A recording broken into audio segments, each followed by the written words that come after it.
আজকে আমরা সবাই মিলে আগ্রার তাজমহল দেখতে যাচ্ছি। এতদিন যেটা বইয়ের পাতায় পড়েছি সেটা চোখের সামনে দেখব। খুব ভালো লাগছে আর খুব আনন্দও হচ্ছে। আমরা গাড়ি থেকে নেমে একটা টোটো ধরে নিলাম, সেটা আমাদের তাজমহলের বাইরে নিয়ে গিয়ে ছেড়ে দেবে। মেন রাস্তা থেকে তাজমহলটা একটু ভিতরে, তাই। আর আমরা এবার টিকিট কাউন্টারের দিকে এগোচ্ছি, টিকিটটা কাটবো। আমরা বাইরে দাঁড়িয়ে আছি, ভাই আগে থেকেই লাইনে দাঁড়িয়ে আছে। ওই টিকিটটা কাটা হয়ে গেলে তারপরে আমরা সবাই মিলে এক এক করে ভিতরে ঢুকবো। তাই আমরা একটু বাইরে দাঁড়ালাম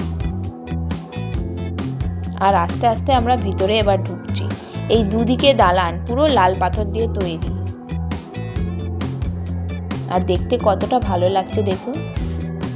এখনো রং একটুকু যায়নি পাথরে, কোথায় কোথায় কোনো কোনো জায়গায় কালো কালো দাগ হয়েছে, কিন্তু বেশিরভাগটাই তেমনই আছে।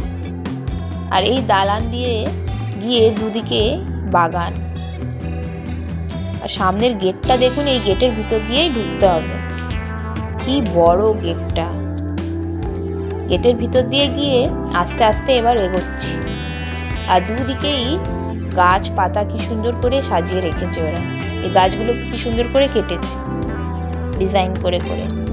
আর সামনে দিয়ে একটা ছোট জলের নালাও আছে, ওইদিকে দেখা যাচ্ছে। এবার আস্তে আস্তে করে আমি তাজমহলের দিকে এগোচ্ছি। সত্যি যেটা বইয়ে পড়েছিলাম, যেন মনে হচ্ছে ওইটার থেকেও বেশি সুন্দর। পুরো শ্বেত পাথরের, আরো বিভিন্ন ধরনের পাথর।